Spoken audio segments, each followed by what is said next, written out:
الختام عليكم أحيبا بنايا كرام ومن ذكرهم وصونا في ظلام والنور لنا بين هذا الأنام سلام سلام كمسك الختام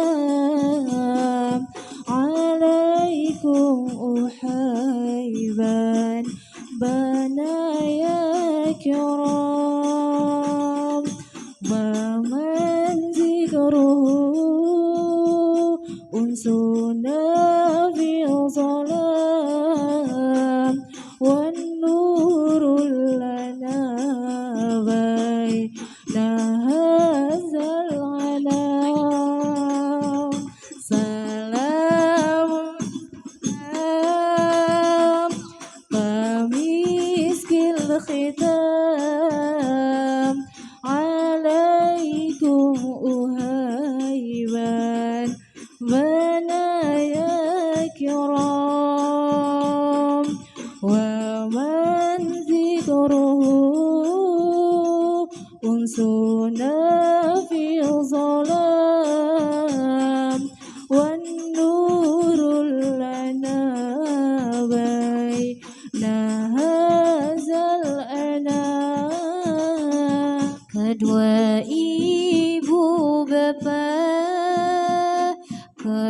keramatnya Allah karena marahnya jadi marah Allah dan juga ridhonya jadi ridho Allah berbakti padanya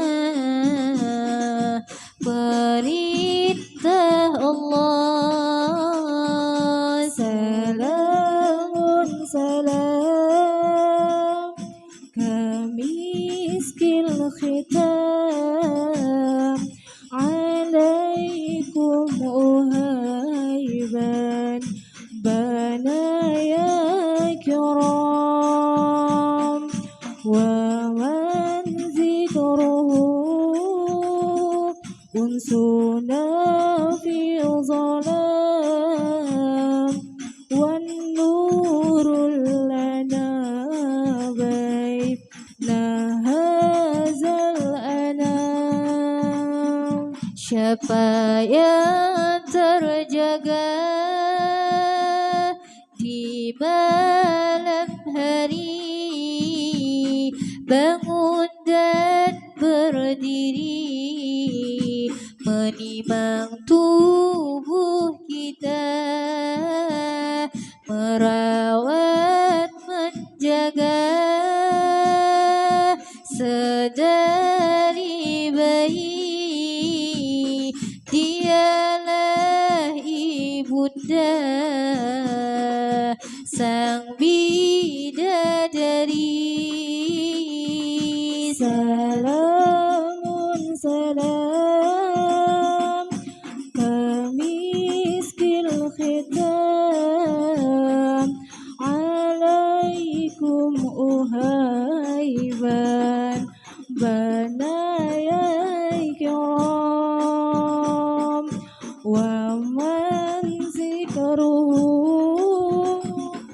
unsuna fi zalam wan nurul lana baina hazal anam salamun salam kamiskil khitam salamun salam kamiskil khitam salamun salam kamiskil khitam salamun salam kamiskil khitam guratan lalamu di wajahmu ibu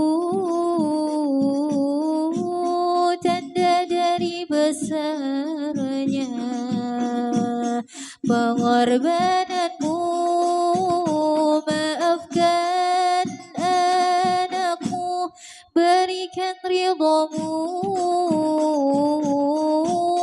katakan bersama, aku cinta ibu. Salamun salam kamiskil khitam, salamun salam kamiskil khitam, salamun salam kamiskil khitam, salamun salam kamiskil khitam. Tetesan peluhmu di keningmu ibu, tanda cinta kasih pada anak-anaknya. Maafkan kesalahan kami wahai ibu, katakan bersama, aku cinta ibu. Salamun salam kamiskil khitam, salamun salam kamiskil khitam, salamun salam kamiskil khitam, salamun salam kamiskil khitam.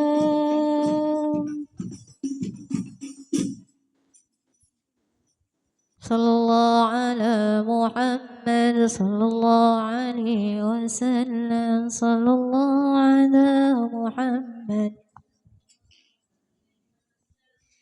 Ya Nabi salam alaika, ya Rasul salam alaika, ya Habib salam alaika, ya Rasulullah salawatullah alaika, ya Nabi salam alaika, ya Rasul salam alaika, ya Habib salam alaika, salawatullah salawatullah alaika. Abraza Allahul musyaffa' sahibal qadril murafa', famala nurun nawahi, ya Rasulullah amma kullal kauni ajma', ya Nabi salam alaika, ya Rasul salam alaika, ya Habib salam alaika, bi Rasulillah salawatullah alaika. Nukisat asnamu syirakin, wa bina syirakin qasadda, wa dana waqtul hidayah, ya Rasulullah وحمى الكفر تزعزع، يا نبي سلام عليك، يا رسول سلام عليك، يا حبيب سلام رسول الله صلوات الله عليك مرحبا أهلا وسهلا بك يا ذا القدر الأرفع يا إمام أهل الرسالة يا رسول الله من به الآفات تدفع يا نبي سلام عليك يا رسول سلام عليك يا حبيب سلام عليك يا رسول الله صلوات الله عليك طلع البدر علينا من ثنيات الوداع وجب الشكر علينا ما دعا لله داع طلع البدر علينا من ثنيات الوداع وجب الشكر علينا ما دعا لله داع أنت في الحشر ملاذ لك كل الخلق تفزع وينادون ترابا قد ذهب من هول أفضى طلع البدر علينا من ثنيات الوداع وجب الشكر علينا ما دعا لله داع فلها السجود وتنادى شفاعة الشفاع فعليك الله صلى ما بدا النور وشاع طلع البدر علينا من ثنيات الوداع وجب الشكر علينا ما دعا لله داع مرحبا يا مرحبا يا نور العين مرحبا جد الحسين مرحبا مرحبا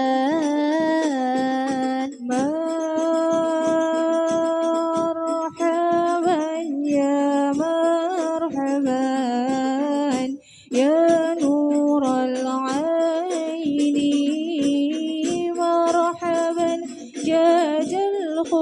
الحسيني مرحبا مرحبا وبك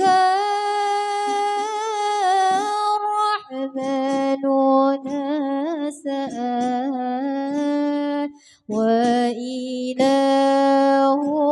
العرش يسمع يا عظيم المن يا رب شملنا بالمصطفى جمال صلى الله على محمد مرحبا صلى الله عليه وسلم مرحبا صلى الله على محمد مرحبا صلى الله عليه وسلم مرحبا وبه فانظر إلينا واعطينا به كل ما طمع وكفينا كل البلايا ودفع الآفات ورفع صلى الله على محمد مرحبا صلى الله عليه وسلم مرحبا صلى الله على محمد مرحبا صلى الله عليه وسلم مرحبا رب فاغفر لي ذنوبي يا الله ببركة الحدي مشفع يا الله ربي فاغفر لي ذنوبي يا الله ببركة الهادي مشفع يا الله واشكينا يا رب أغثنا يا الله بحيا هطال يهمع يا الله ربي فاغفر لي ذنوبي يا الله ببركة الهادي مشفع يا الله واختم العمر بحسنى يا الله وحسين العقبى ومرجى يا الله ربي فاغفر لي ذنوبي يا الله ببركة الهادي مشفع يا الله صلى الله على محمد صلى الله عليه وسلم صلى الله على محمد صلى الله عليه وسلم وصلاة الله تغشى من له الحسن تجمع صلى الله على محمد صلى الله عليه وسلم أحمد الطهرى وآله والصحابة مسنا شاع صلى الله على محمد صلى الله عليه وسلم اللهم صل وسلم وبارك عليه وعلى آله.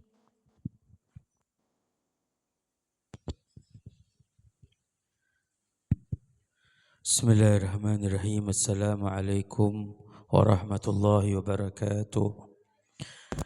Alhamdulillah wa bihi nasta'in ala amri dunya waddin. Wassalatu wassalamu ala asyrafil anbiya wal mursalin sayyidina Muhammadin wa ala alihi wa sahbihi ajma'in, amma ba'du. Segala puji dan syukur kita panjatkan kehadirat Allah Jalla Jalaluh. Salawat dan salam semoga selalu tercurahkan, tersampaikan, terlimpahkan kepada kekasih kita, panutan kita dan teladan kita, Nabi besar Nabi kita Muhammad sallallahu alaihi wasallam beserta keluarga besarnya dan seluruh sahabatnya, juga para pengikutnya hingga hari kiamat. Para orang tua kita yang hadir bersama yang kita hormati, hadir bersama Ustaz Thabit Abdillah, dan juga para hadirat jamaah Majelis Al-Istiqamah, Majelis Warathatul Mustafa. Mudah-mudahan semua yang hadir bersama pada sore hari ini senantiasa Allah beri panjang umur, Allah beri kesehatan dan keafiatan, barakah duduk kita berzikir, bersolawat. Mudah-mudahan Allah kabulkan setiap hajat kita, dimudahkan segala urusan kita, ditenangkan hati kita. Amin ya Allah ya Rabbal Alamin. Alhamdulillah, kita bersyukur sore hari ini masih diberi kesempatan untuk duduk kembali bersama mengkaji kitab Khuluquna, yang mana kita sampai pada masuk bagian pertama, khuluquna ma'allah, akhlak kita ya bersama Allah Subhanahu wa taala, bagian pertama. Sebab akhlak itu terbagi menjadi 3 bagian. Akhlak kita kepada Allah, akhlak kita kepada sesama hamba Allah, yang ketiga akhlak kita kepada diri kita sendiri. Adapun khuluquna ma'allah, akhlak kita bersama Allah Subhanahu wa taala, yang pertama Al-Habib Umar menyampaikan, nuragibullah fi sairil ahwali ka'annana lahu nashahad. Nuragibullah, selalu menjadikan diri kita bersama Allah, muragabatullah, merasa diri kita dilihat oleh Allah, merasa diri kita selalu dipantau oleh Allah. Cintanya Allah Subhanahu wa taala kepada setiap hambanya, tidak ada satupun dari hambanya yang lepas dari kendali Allah, lepas daripada pandangan Allah Subhanahu wa taala. Maka di dalam Al-Muragabah punya pembahasan yang sangat luas. Muragabah ini juga maqamul ihsan, kedudukan ihsan. Di dalam rukun ihsan, yaitu anta'budallah ka'annaka tarahu fa in lam takun tarahu fa innahu yarak. Kamu menyembah Allah ya seakan-akan kamu melihat Allah. Kamu tidak melihat Allah, tapi Allah melihatmu. Nah, Allah melihatmu inilah yang disebut namanya maqamul ihsan, kedudukan ihsan. Ya, kita ngerasa diri kita selalu dipantau oleh Allah, dilihat oleh Allah, masuk dalam CCTV-nya Allah 24 jam. Apa yang kita buat, apa yang kita lakuin, apa yang kita kerjain, semua ada dalam pantauan Allah Subhanahu wa taala, enggak lepas. Ya.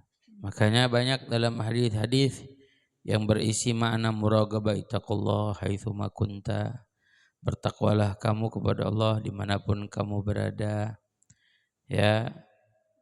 Dan banyak daripada hadis-hadis lainnya yang menyebutkan tentang merasa diri kita dipantau oleh Allah.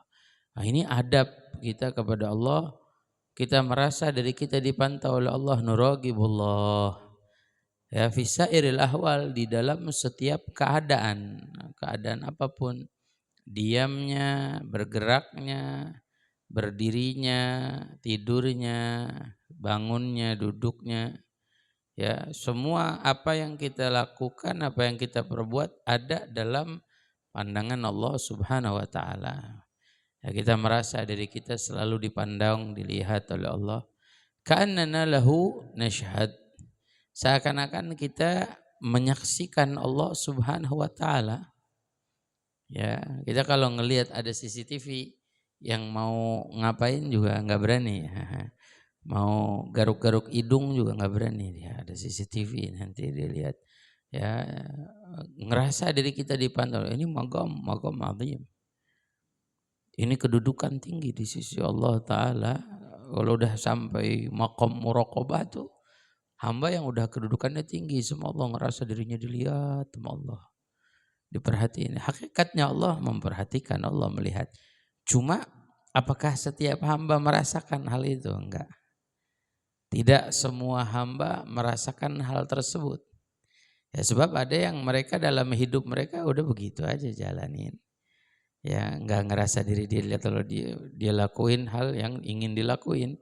Mau itu baik, mau itu buruk, mau itu halal, mau itu haram.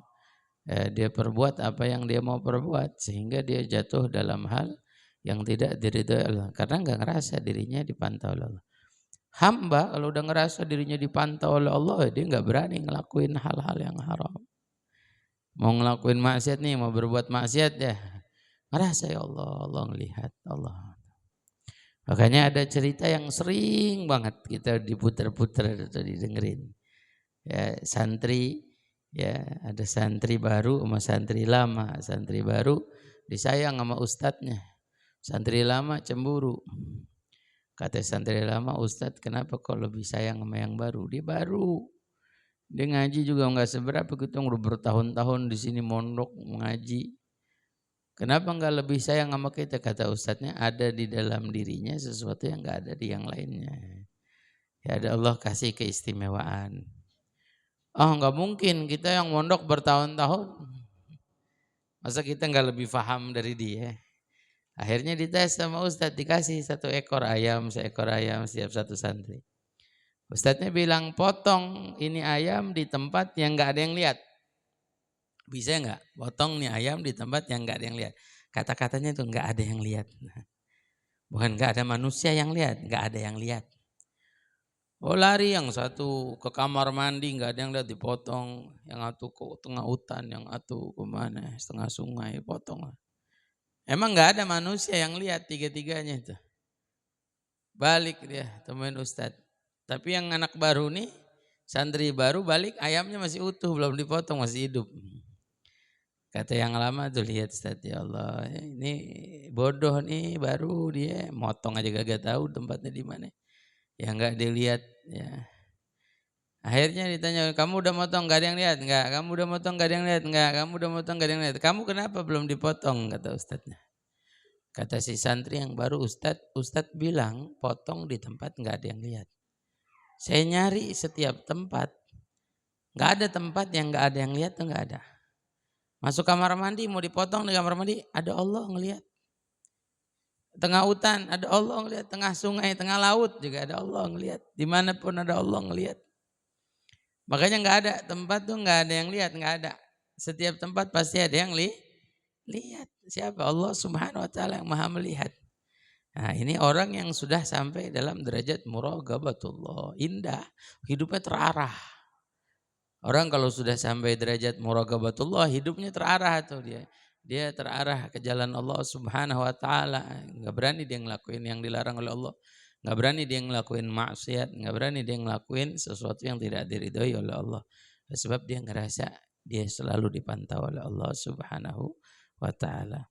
Ya, makanya perlu akhlak yang pertama, kita ngerasa kita dilihat sama Allah. Ya, dipantau oleh Allah Subhanahu. Ini akhlak kita sama Allah. Ya, adab kita sama Allah. Maka kalau kita merasa diri kita selalu dilihat oleh Allah, kita nggak berani kurang ajar sama Allah Subhanahu Wa Taala. Yang kedua, nukhallis lahu fi ma dhahara wa ma batan. Nukhallis, kita mengikhlaskan, menuluskan niat kita lahu karena Allah. Fima, di dalam apa saja, dhahira wa ma batan, yang zahir yang nampak atau yang batin. Ya, Apa yang kita lakuin, apa yang kita perbuat, jadikan semua karena Allah Subhanahu wa taala. Kita perlu mengikhlaskan, punya tujuan apa yang kita perbuat. Apa sih yang menjalani hidup nih?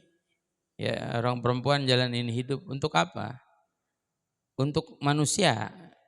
Ntar ada penyesalannya kalau manusia salah. Kecewanya ada. Tapi kalau kita ngelakuin segala sesuatunya karena Allah, walaupun ada orang ngelakuin kesalahan, kita nggak akan kecewa. Pahamin itu. Kita ngelakuin sesuatu karena manusia. Itu manusia berbuat salah sama kita kecewa. Yang perempuan misalkan punya suami, suaminya dia ngelakuin semuanya buat suami, semua apa aja buat suami, apa aja buat suami. Buat suami, karena suami, bukan karena Allah. Menikah juga bukan karena Allah Ta'ala, karena suami. Cuman dasar cinta, alasan cinta. Kayak orang-orang sekarang alasan dasarnya cinta aja. Oh menikah dasar suami, dasar cinta. Nanti suatu saat kalau suaminya ngelakuin kesalahan kecewa. Ya, berapa banyak orang perempuan kecewa.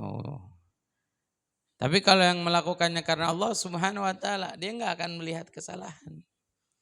Mau suaminya yang penting saya istri, saya jalanin kewajiban saya jalanin sebagai tugas saya sebagai istri. Nggak memandang apa yang terjadi dari suami, nggak menuntut, nggak mengharapkan timbal balik, enggak. Kayak sama anak juga kita ngelakuin kebaikan, Masya Allah. Ibu di sini semua yang punya anak, yang calon punya anak bakalan, bagaimana enggak 9 bulan mengandung anaknya, memberikan hidup buat anaknya, ngelahirin anak antara hidup dan mati. Kemudian mendidiknya, mengajarkannya, Masya Allah. Makannya kadang dikasih buat anaknya, jatahnya dikasih buat anaknya. Ya semua diberikan karena anak. Terus kalau anaknya gede, kurang ajar, kecewa, sakit hati. Tapi kalau karena Allah, walaupun anaknya nggak balas kebaikan dia nggak bakal kecewa. Sebab bahasanya gini, mohon maaf saya ngelakuin ini, kebaikan ini, apa yang saya perbuat, bukan karena kamu. Kamu wasilah dari Allah. Tapi saya lakuinnya karena Allah Subhanahu wa taala. Tujuannya betul-betul tulus mengharapkan ridha dari Allah. Ikhlas. Pokoknya ikhlas itu berat, nggak gampang. Belajar ikhlas itu berat. Nggak semua orang bisa ikhlas. Ya, nggak semua orang bisa tulus. Ya, dalam hidup ada aja gitu dari kebaikan yang dilakukan, nanti ada aja embel-embelnya, ada aja yang apa namanya, yang tujuannya ini, tujuannya itu, ada berat. Ya, namun kita perlu belajar ikhlas karena Allah Subhanahu wa taala. Orang kalau ikhlas karena Allah tujuannya enggak mikir surga wala takut neraka enggak. Ada hamba dalam keikhlasannya beramal, dia ngelakuin amal karena apa? Karena takut dengan api neraka, takut disiksa sama Allah. Terus pengen masuk surga. Beramal pengen masuk surga, ikhlas ya. Disebut ikhlas tapi ikhlasnya belum sempurna. Sebab dalam keikhlasan dia pengen surga, dia takut dengan api neraka, ya api neraka Allah yang ciptain, surga Allah yang ciptain. Ya dia berharap apa yang dari Allah Subhanahu wa taala. Tapi ikhlas yang betul-betul sempurna, ikhlas yang betul-betul sempurna adalah ketika hamba beramal tulus karena Allah Subhanahu wa taala, sebagaimana Allah Tuhannya, dia hamba Allah. Itu ikhlas yang paling sempurna. Saya cuma hamba. Apa yang saya lakuin, apa yang saya buat, bagaimana perbuatan hamba kepada Tuhannya. Dalam menjalani sholat itu perintah Tuhannya, saya hamba. Dalam menjalani puasa, dalam menjalani perintah Allah, kita hamba. Kita yang harus memenuhi hak Tuhan kita. Allah Jalla Jalaluhu Ta'ala Ta'zamatuh. Nah, makanya perlu ketulusan hati yang sempurna. Ya kalau yang udah niatnya karena dunia udah bukan ikhlas, itu riya deh. Ya karena ini, karena itu, pengen dipuji, pengen disanjung, wah udah jatuh dalam ikhlas. Ya ikhlasnya jatuh. Makanya akhlak yang kedua, kita perlu membersihkan diri kita, ya menjadikan zahir batin kita, apa yang kita lakuin, apa yang kita perbuat ikhlas tulus karena Allah Subhanahu wa taala. Kemudian yang ketiga, wa nattakhidh lana wirdan, wa nattakhidh, dan ambillah lana untuk kita nih wiridan. Nah, wiridan kalau kita bilang, zikir rutinan bahasanya. Kebiasaan yang baik, wirdan. Yaumian, setiap harinya. Min kitabihil aziz, dari Al-Quran Al-Karim. Sebut kitabihi, kitabnya Allah subhanahu wa ta'ala al-aziz, yang maha bijaksana. Artinya apa? Ambil waktu di dalam setiap hari kita, hubungan kita sama Allah, adab kita sama Allah subhanahu wa ta'ala, ngaji, baca Quran, renungin, ya baca nih. Ambil waktu, mesti punya. Manusia rugi hari-harinya nggak baca Quran. Ada orang yang hidupnya dalam seharinya nggak baca Quran, rugi, kesian. Ya sayang kalau hidup terlewati tanpa membaca Al-Quran. Ya, makhsur, hidupnya khusranin. Ya, kita jangan sampai hidup kita rugi. Imam Al-Habib Abdul Qadir bin Ahmad Segaf bilang rugi manusia sehari terlewati tanpa baca Quran. Ya, kalau saya alhamdulillah Bib, saya Yasin nggak tinggal, Waqiah nggak tinggal, Tabarok, Al-Muluk sebelum tidur nggak, itu wiridan biasa ya. Ini wiridan maksudnya pembacaan Quran, baca Quran. Ya baca dari awal sampai akhir. Ada orang-orang soleh luar biasa. Ya, dia mengkhatamkan Quran berapa puluh kali. Ada Rabiatul Adawiyah 4.000 kali khatam Quran, gali kubur 4.000 kali, digali kuburan. 4.000 kali dia turun setiap hari ke kuburan cuma ngaji itu. 4.000 kali khatam. Imam Muhammad bin Saleh Al-Attas, Saleh bin Muhammad Al-Attas itu 5.000 kali khatam. Sampai ada riwayat 10.000 kali khatam Quran. Oh Imam Syafi'i kalau Ramadan 60 kali khatam. Sebulan tuh 60 kali khatam. Imam Syafi'i pagi khatam sekali, malam khatam sekali. Ya, wirid, ada orang soleh ditanya gimana baca Quran, ada wiridan Quran yang dibaca, alhamdulillah setiap seminggu khatam, jadi dibagi itu seminggu, tuh bacanya cepet tuh, bagi seminggu. Ada Quran yang dibaca sebulan sekali khatam, jadi dibagi dua, jadi ada yang seminggu sekali khatam, ada yang sebulan sekali khatam, berarti sehari sejuz ya, ada bacaannya sehari hampir 5 juz, ada bacaannya sehari sejuz. Terus ada lagi bacaan yang ketiga, ini satu orang masih. Bacaan ketiga sampai sekarang belum hatam-hatam. Artinya dia baca, direnungin, isinya ditadaburkan, dipelajarin, difahamin. Ya, makanya di sini disebutkan ma'al muhafadhah. Dengan kita menjaga betul-betul ala tafahum, untuk memahami, atas memahami isi Quran. Ya, wa tadabbur, dan tadaburkan, merenungi isi Quran. Kita perlu baca Quran, tadabbur, isinya apa, fahamin. Kemana ini tujuannya? Karena ini Allah bicara sama kita. Ini firman Allah buat kita. Ini anjuran Allah, ini perintah Allah, ini larangan Allah, ini peringatan dari Allah. Semua isinya buat kita, kemana arahnya. Yang menjadi tuntunan dalam hidup kita, menjadi pedoman dalam hidup kita mesti tahu. Kita mesti paham. Jadi kita nggak salah jalan. Nanti kalau ada pemahaman yang kita sekarang dari orang-orang, ucapan manusia, terus kita mau kembali kemana? Kebenaran yang enggak sulit. Ngelihat sekarang yang pada ribut, pada berselisih, yang satu bilang begini, satu begini, enggak usah sulit. Balik ke Quran. Lihat apa yang Allah bilang buat kita, apa yang Allah sampaikan untuk kita tuh. Ada semua dalam Quran, enggak ada yang enggak ada. Enggak ada yang enggak ada. Semua ada dalam Al-Quran, tinggal kita yang mau baca, mau memahami. Banyak ayat-ayat, ya 6.666 ayat, ya 114 surat. Masa nggak ada sedikit pun penjelasan dalam kehidupan, semuanya kembali kepada Quran. Allah jadikan kitab yang Allah turunkan untuk kita syamil kamil, ya menyangkup dan sempurna untuk tinggal kita yang mau baca Quran. Ya, dulu orang-orang soleh itu nggak tinggal waktu-waktunya dari Quran. Dia rutinkan tiap hari baca Quran, tadabbur Quran, mahamin Quran. Ya, bahkan kalau kita ngerasa sulit, ya kembali Quran. Ngerasa kita jenuh hidup, balik ke Al-Quran. Ngerasa kita punya masalah berat, balik ke Al-Quran. Ya. Dan Quran membawa kebaikan buat kita. Ya, dalam hadis Nabi man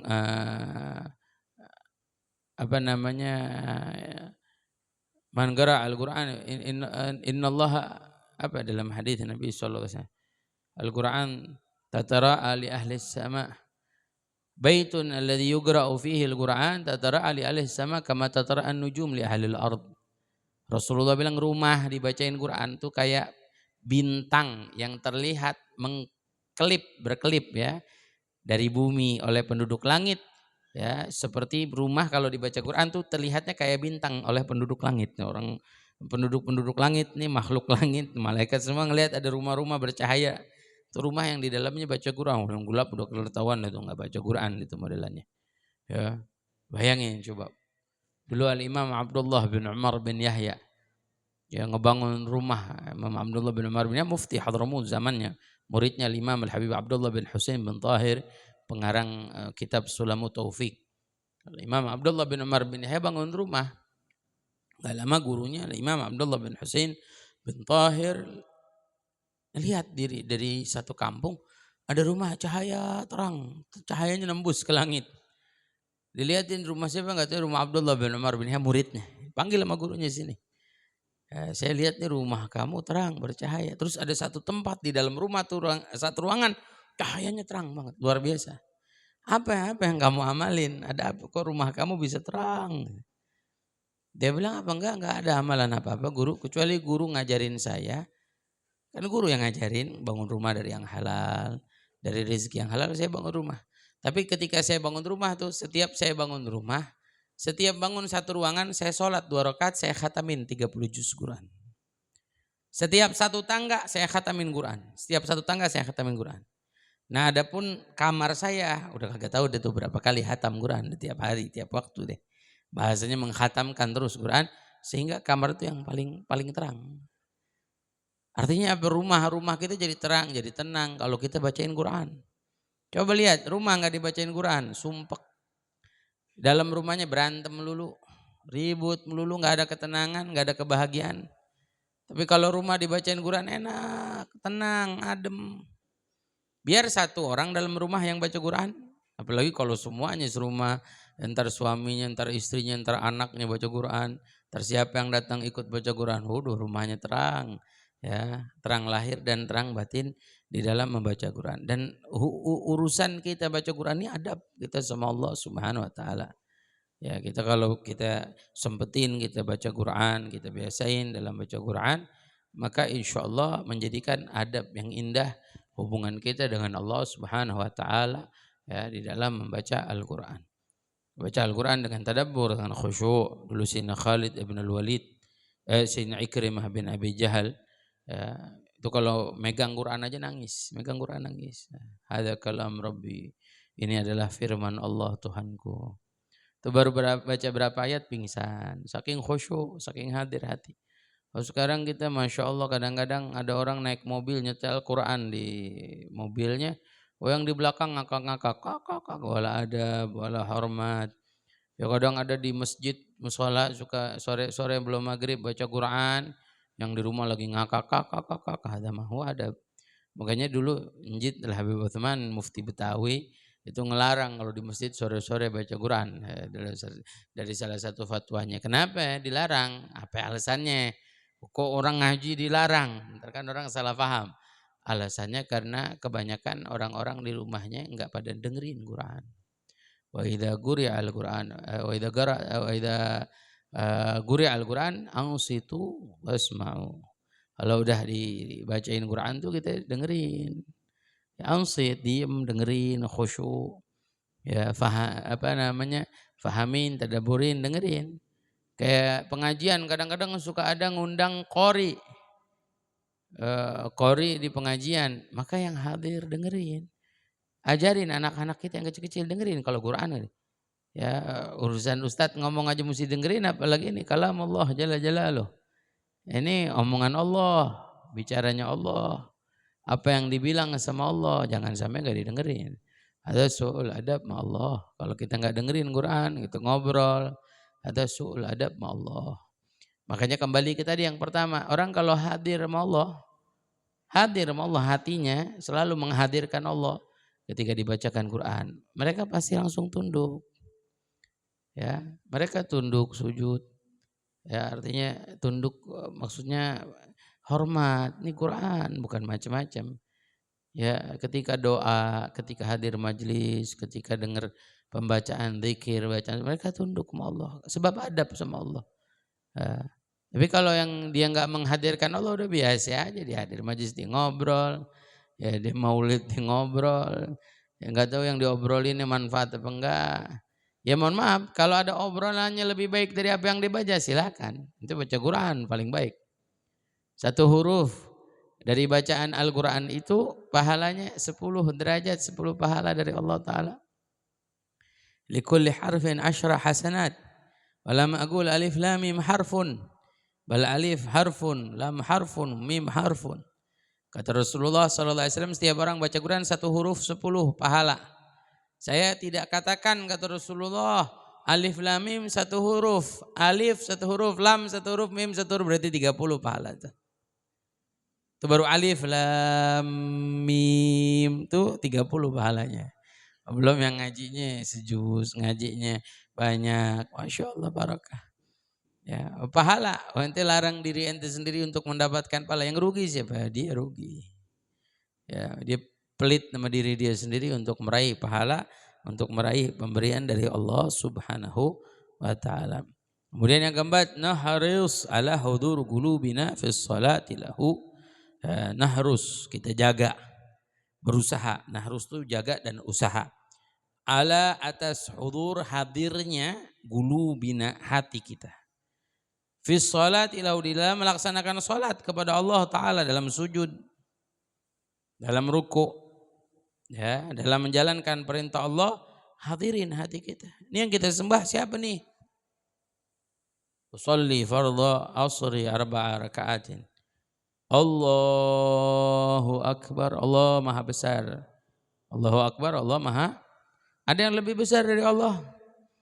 Apa yang mau dipikirin? Ada yang lebih besar dari Allah. Allah udah Maha Besar, dah nggak usah mikirin yang lain. Yang kita pikirin Allah. Ini kita menghadap Allah nih. Bukan sembarangan. Salat azim.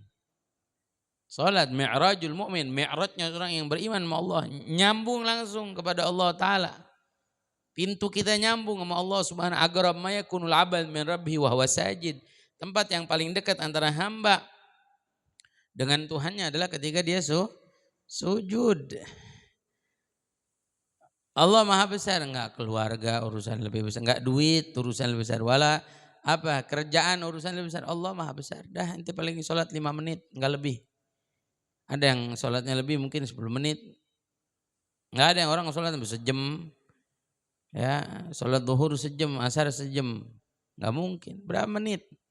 Ente dikasih sama Allah 24 jam. Berapa ribu menit tuh dari Allah Ta'ala buat kita. Dikasih sama Allah Subhanahu wa Ta'ala, tinggal kita yang jalanin. Nah, makanya jangan sampai kita sia-siain ini waktu yang cuma berapa menit sama Allah, hubungan sama Allah. Biar benar-benar masuk gitu, biar benar-benar nyentuh gitu. Biar benar-benar kita dapat dari sholat kita hadir sama Allah Ta'ala. Makanya dari salah satu cara supaya orang istiqomah ibadah sama Allah, ketika ibadah itu menghadirkan Allah Ta'ala. Orang-orang soleh itu dalam ibadahnya banyak. Imam Syafi'i sholatnya tiap malam gak kurang sunnahnya, sholat sunnahnya 300 rakaat. Sayyidina Ali Zain Abidin sehari semalam gak kurang 1000 rakaat. Sunnahnya nih, ini kita bicara sunnah. 1000 rakaat. Pernah nanya, kenapa kok bisa ulama sholatnya banyak? Ya, kenapa bisa? Kalau gitu kan komentar nggak mungkin, masa iya sehari semalam 1000 rakaat. Dia hidupnya sholat. Sampai dijulukinya Ali As-Sajjad, Ali yang selalu sujud. Orang mau nyari dia gampang, ke masjid aja pasti dapetin lagi sujud, lagi sholat. Sehari nggak kurang 1000. Kok bisa? Nah, jawabannya karena mereka orang-orang soleh sudah merasakan ladzatnya ibadah, ladzatnya sholat. Kok bisa mereka merasakan ladzatnya sholat? Karena mereka sudah hadir hati khusyuk dalam sholat. Hadir hatinya dalam sholatnya. Orang kalau hadir hati dalam sholat nih, hudurul qalb fi shalah, di dalam sholat dia bakal ngerasain kekhusyuan. Udah khusyuk, nikmatnya dia ngerasain. Makanya ada orang-orang kalau udah ngerasain nikmatnya sholat luar biasa. Sayyidina Uwais Al-Qarani itu tiap malam ibadahnya, kalau malam ini dibilang malam ini sujud, habis sholat isya tuh dia sujud sampai subuh. Malam ini malamnya ruku sampai subuh. Sayyidina Uwais Al-Qarani. Sampai dijuluki nama Rasulullah rajulun majhulun fil ard ma'rufun fis sama. Ada seorang pemuda di bumi nggak ada yang kenal, di langit terkenal. Siapa? Uwais Al-Qarani. Oh, saking khusyuknya dalam ibadah, hati dalam ibadah. Dulu orang-orang soleh dalam ibadahnya hebat. Hebat luar biasa sholat kita. Kita ini mungkin baru nyampe orang yang nggak ninggalin sholat aja deh. Baru sampai derajat nggak ninggalin sholat. Kalau orang soleh udah menikmati derajatnya sholat, udah menikmati lezatnya sholat, indahnya sholat. Sayyidina Ali Zainal Abidin waktu tertancap panah di punggungnya, mau dicabut, ya tabibnya dulu dokter zaman sahabat, kata Sayyidina Ali mau nyabut, iya boleh cabut, tapi syaratnya apa? Cabutnya saya lagi sholat. Karena ketika sholat nggak ngerasain apapun. Dulu ada satu sahabat Nabi Sayyidina Abdullah bin siapa itu, mau kakinya diamputasi, mau dipotong. Kata dia boleh potong tapi saya lagi sholat. Saya lagi sholat silakan potong. Enggak berasa dipotong, enggak bergerak, enggak bergeming. Sayyidina Ali Zainal Abidin pernah lagi sholat dalam rumahnya kebakaran. Sholat tetap enggak bergeming, enggak bangun, enggak ngelpit. Kalau kita kan ngerasain kebakaran panas sedikit juga kita kabur. Ketika keluar tuh orang-orang semua bilang, ya Ali, enggak berasa panasnya api. Ya, api ini membara, panas luar biasa.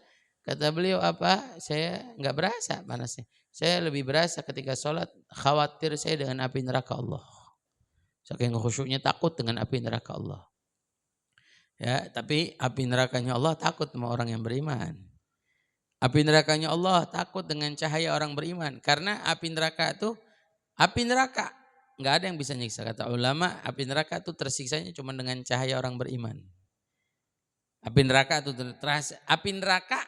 merasa terbakar. Neraka kan tempat pembakaran, merasa terbakar dengan apa? Dengan cahaya orang beriman. Dari mana?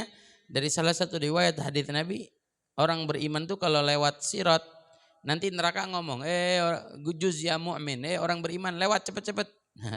Lewat cepet-cepet kata neraka. Fa inna nurak tahruquni, karena cahayamu membakarku kata api neraka itu. Cahayanya orang beriman, cahaya orang yang khusyuk. Cahaya orang yang betul-betul hadir hati sama Allah. Cahaya yang betul-betul orang cinta sama Allah subhanahu bisa ngebakar api neraka itu. Ya, makanya kita perlu menghadirkan hati khususnya dalam sholat kita. Kemudian yang terakhir, wala nusalli illa jamaah malam tata'adzar. Janganlah kamu sholat kecuali dalam berjamaah. Artinya usahain sholat kita berjamaah. Walaupun orang-orang perempuan nih jamaah nisa, sholat berjamaah sama temannya berdua. Jangan sholat sendiri. Gak ada hadis Nabi meriwayatkan Nabi sholat sendiri, gak ada, cari. Sholat 5 waktu Nabi sholat sendiri gak ada. Semua sampai akhir hayatnya Nabi sholat berjamaah. Sampai akhir hayatnya Rasulullah SAW, sholatnya berjamaah. Makanya usahain kita jangan sholat sendiri. Kadang-kadang ada orang gak mau sholat sama temennya, sendiri aja deh. Ya gak mau sama temennya, ya sholat berjamaah. Enggak ada siapa ya, anak kita ajarin sholat berjamaah. Bisa ada musola perempuan sholat berjamaah. Itu penting. Ya, sebab sholat berjamaah itu pahalanya jauh berlipatnya. Sholat fi jama'atin afdalu biham sholatil fadhi bisaba wa 20 dan fi riwayah 25. Sholat berjamaah lebih baik daripada sholat sendiri itu. Ada yang bilang dalam hadis riwayat 27, ada yang mengatakan 25 derajat. Bedanya jauh. Barakat dari sholat berjamaah, satu khusyuk, satu sholatnya diterima, semua rame-rame diterima sama Allah subhanahu wa ta'ala. Barakah fil jamaah, keberkahan di dalam berjamaah bersatu. Ya, sholat jamaah juga mendorong seseorang untuk khusyuk, biar enggak lupa. Kalau sholat sendiri tuaan dikit aja lupa, berapa nih, ada 3 4 nih ya. Akhirnya ngulangin lagi sholatnya. Kadang begitu, kadang-kadang kita udah tuaan dikit aja kita lupa rakaat berapa ini. Tapi kalau sholat berjamaah kan kita ngikut imam. Ya, kita ngikut imam bawanya kita. Ya. Itu yang diajarkan untuk akhlak kita sama Allah Subhanahu wa taala. Ini 5 dari akhlak yang diajarkan, insyaallah bulan depan nanti kita sambung lagi, kita tambahkan lagi daripada akhlak kita sama Allah Subhanahu wa taala. Mudah-mudahan Allah kasih kita panjang umur, sehat afiat. Cuma ada kemungkinan mulai bulan depan pengajian yang perempuan kita majuin boleh ya, habis zuhur boleh ya. habis duhur ya, enak nggak kira-kira ibu-ibu bisa nggak? Ya kesian ibu-ibu. Nggak habis duhur juga paling jam 2 gitu ya. Jadi asar kelar.